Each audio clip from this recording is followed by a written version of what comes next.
إن الحمد لله نحمده ونصلي على رسوله الكريم أما بعد أعوذ بالله من الشيطان الرجيم بسم الله الرحمن الرحيم كتب عليكم الصيام كما كتب على الذين من قبلكم لعلكم تتقون وقال الله تعالى شهر رمضان الذي أنزل فيه القرآن صدق الله العظيم اللهم صل على سيدنا محمد عبدك ورسولك وصل على المؤمنين والمؤمنات والمسلمين والمسلمات وبارك على سيدنا محمد وأزواجه وذريته আল্লাহ তাবারক ওয়া তাআলার দয়া এবং মেহেরবানি আল্লাহ রাব্বুল আলামিন আমাদেরকে পবিত্র রমজান মুবারকের 25 রোজার ইফতারি 26 রোজা সামনে নিয়ে আল্লাহ আমাদেরকে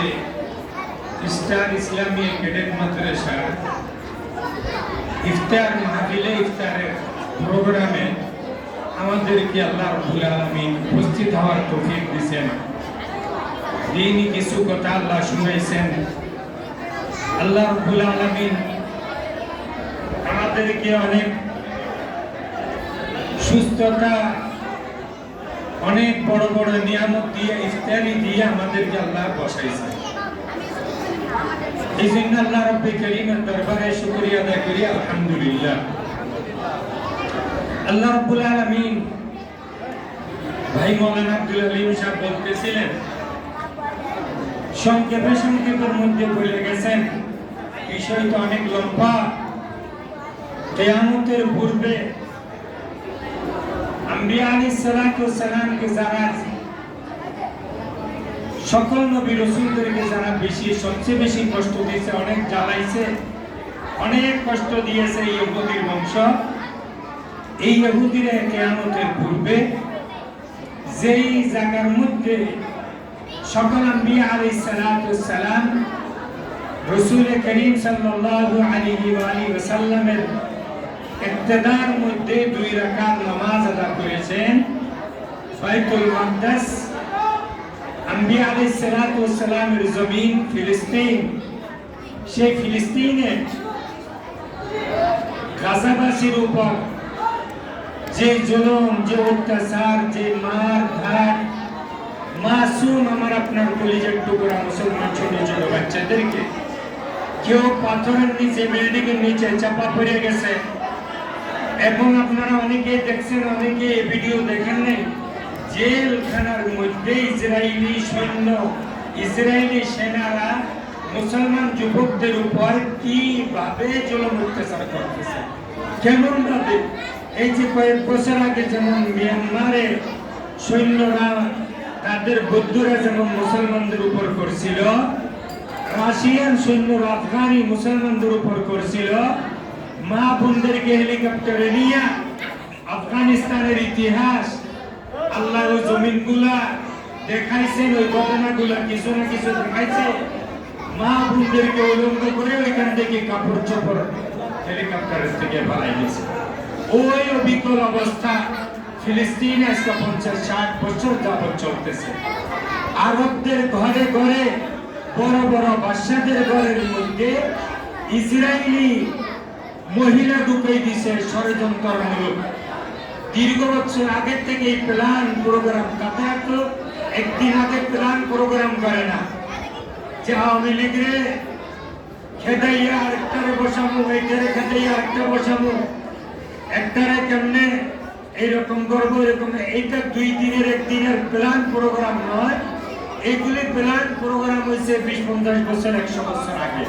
তাবলীগী জামাতের ভিতরে কেমনে কুণ্ডল সৃষ্টি করবে, কেমনে ফিতনা সৃষ্টি করবে, এবং ইহুদি মহিলা আরবদের বাদশাদের ঘরে ঢুকাই দিলে কেমনে আরবরা ভেঞ্চার হয়ে যাবে, নারীদের সামনে কথা বলতে পারবে না। এই প্ল্যান প্রোগ্রাম নিয়ে তারা অনেক আগে থেকে কাজগুলা করছে। সেই জন্য, যেই কারণে আমরা অনেকে প্রশ্ন করি আরবরা কি করতেছে, মুসলমান রাষ্ট্রগুলো কি করে। আরবরা এটা করতেছে, ওদের ঘরের ভিতরে যে মস্তুরা, যে খাওয়াতিন ঢুকাই দিছে, তারা এটা করতেছে। এই সমস্ত ঘরের মধ্যে ফ্রেঞ্চ সালমান যেমন সন্তান যখন হবে, তাদের ভিতরে রোহিঙ্গাদের, তাদের ভিতর আফগানিদের, তাদের ভিতর সিরিয়ার মাসুম বাচ্চাদের, তাদের ভিতরে গাজাবাসী, গাজার মুসলমান বাচ্চাদের দুধ গরম থাকবে না। কেন? তাদের রক্তের ভিতরে ইসরায়েলি রক্ত, তাদের রক্তের ভিতরে ইহুদি রক্ত। তারা ইহুদির সন্তানের মতো ইহুদির সন্তানে পরিণত হয়েছে।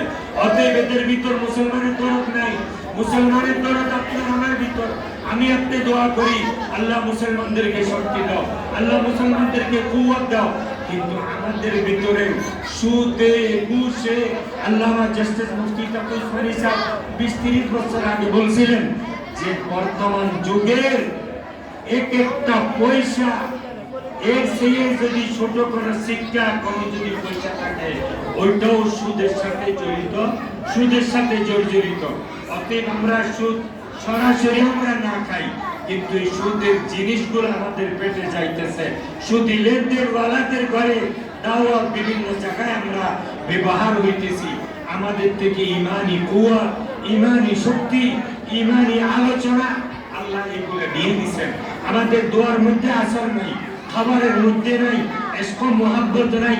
বাইতুল্লাহ যাইতেছি, নবীর রোজায় যাইতেছি, যে আবেগ সৈয়দ মাদানী ছিল, যে আবেগ হুজ্জতুল ইসলাম কাসিমুল খায়রাত নানুতুবি রাহমাতুল্লাহ আলাইহি ছিল, যে ফিকির গঙ্গোহীন ছিল, যে আবেগ, যে ইশক মারিফতের মুহাব্বত হযরত সৈয়দ তায়েফা হাজী সাহেব রাহমাতুল্লাহ আলাইহির ভিতরে ছিল, হাকিমুল উম্মতের মধ্যে ছিল। বর্তমান যুগে আমাদের মধ্যে নাই, আমরা ওইগুলিতে নাই। আমরা আসি কোন প্রকারে জিন্দগি যাপন করা, কোন প্রকারে যেমনি হোক, যেখান থেকে আসুক, কোন প্রকারে আসলেই হয়েছে। বাস বিষ নাই, বাসা বিছা নাই, কোন প্রকারে জান বাঁচাও, জান বাঁচাও, এটা তরিকা ছিল না, আমরা বানাই ফেলছি। আমাদের কোথায় আসর নাই, আমাদের ইফতার মাহফিলের বরকত নাই। সবাই নিজ নিজ কাজের মধ্যে ব্যস্ত। যারা ইফতার মাহফিল করাইতেছে তারা বড় আবেগ নিয়ে, বড় মুহাব্বত নিয়ে, কিন্তু রূহ নাই, এটার ভিতরে জান নাই, আমাদের ইমানের ভিতরে জান নাই। নাম কা মুসলমান, আব্দুর রহমান অমুক, এইভাবে আমরা আসি, আমরা এইভাবেই আমরা আসি। এই জন্য আমাদের এগুলোর মধ্যে আবেগের দরকার, আমাদের এগুলা বোঝা দরকার যে আমরা কেমন হইতে হবে, মুসলমান কিভাবে হইতে হবে, মুসলমানের সন্তান, মুসলমানের কুওয়াত কই চলে গেল, কেন বিখরে গেছে। আজ পাকিস্তান প্রমাণিক কেন্দ্র, কিন্তু পাকিস্তানের এমন কোনো শক্তি নাই যেই জান দেখাবে। তালেবান দেখাইতেছে, তালেবান বলতেছে যদি আমরা পাকিস্তানের মতো শক্তিশালী হয়ে যাই, বিশ্বের ইসরায়েল নয়, ভারত নয়, সমস্ত ইহুদি নাসারা যারা মুসলমানদের উপর আক্রমণ করবে, মুসলমানদেরকে দাসী মনে করবে, তাদের চোখ রাখবো না, চোখ বাইরে করে ফেলবো। তাদের মতো যদি আমাদের শক্তি হয়, কিন্তু পাকিস্তানের নাই। পাকিস্তান তালেবান দিতে দিতে, আল কায়দা আরব যুবকদেরকে দিতে দিতে আমেরিকাকে কিউবার গুয়ান্টানামো বইরে গেছে। আরবদের জেলখানায় আরবরা বসতেছে, ইসরায়েলের জেলখানায় আফগান মুজাহিদিন পচে যাইতেছে কিউবার মধ্যে। কই মুসলমান, কে মুসলমান? পেশাওয়ার থেকে যে আরবদের লজ্জা, যে ওসামা বিন লাদেনের সাথীদের লজ্জা ছিল, সেই লজ্জা ভরা আরব যুবকদেরকে উলঙ্গ অবস্থায় এয়ারপোর্ট থেকে বিমানের মধ্যে বসাইছে, তাদেরকে কিউবা নিয়ে গেছে, আমেরিকা নিয়ে গেছে। আরে মুসলমান তুই কোথায়? আরে মুসলমান তোর শক্তি কোথায়? তোর হুঙ্কার কোথায়? তোর দাপট কোথায়? তোর 2 রাকাত নামাজের বরকত কোথায়? আরে মুসলমান তোর ইজ্জত কোথায়? তোর সম্মান কোথায়? তোর মা বোনদের ইজ্জত আহজারি কোথায়? এক চীন প্রদেশের এক বোনের চিল্লামিতে আর আমি জন্য বলছিলাম, আমি কথা বলতে চাই, দোয়া তো আর তো লম্বা করতে হয়। এই যে এই বিষয়গুলি, এই কথাগুলি আমাদের ভিতর ইমানি চেতনা বা ইমানি কুওয়াত নাই। আমাদের রাজা দাহির সিং এর এক বোনকে আক্রমণ করছিল। মোহাম্মদ বিন কাসেম 17 সালের যুবক ছিলেন। হজ্জাজ বিন ইউসুফ নিজের ভাতিজাকে কাফেলা দিয়ে রওনা করেছেন। যে বদলা নিও এক বোন আজ কাশ্মীরের মধ্যে লক্ষ লক্ষ মা বোনদের ইজ্জত নিয়ে হিন্দু খেলতেছে, আজ লক্ষ লক্ষ মা বোনদের ইজ্জত নিয়ে ইসরায়েলি খেলতেছে। আমাদের ইজ্জত আমরা কোথায়? আল্লাহ তাবারক ওয়া তাআলা এই রমজান মাসে এই কয়েকটা দিন রোজা আসতেছে আসতেছে আসছে, মেহমান চলে গেল, আমরা যেন ইফতারির সামনে নিয়ে দোয়া করব এবং সেহরির সময় আব্দুল আলিম শাহ হুজুর বলছেন এইভাবে আমরা সেহরির সময় নিজের দায়িত্ব কমপক্ষে 2 রাকাত নামাজ পড়া আল্লাহর কাছে আহজারি করব, ফরিয়াদ করব। আল্লাহ আল্লাহুম্মা শাত্তিত শামলাহুম ওয়া বাযির জামাহুম, আল্লাহুম্মা ইন্না নাজআলুকা ফি নুহুরিহিম ওয়া নাউযু বিকা মিন শুরুরিহিম। আল্লাহ ইসরায়েলকে ধ্বংস করে দাও, আল্লাহ ইসরায়েলকে নিস্তেনাবুদ করে দাও, আল্লাহ আল্লাহ ভারতকে টুকরা টুকরা করো। এই দোয়াগুলি করতে হবে। আল্লাহ আমাদেরকে সহি বুঝ দান করেন, আল্লাহ আমাদেরকে ঈমানি শক্তি দান করেন, আল্লাহ ঈমানের উপর আজম বিল জজমের সাথে আমল করার তৌফিক নসিব ফরমান। ওয়া মা আলাইনা ইল্লাল বালাগ। সকলে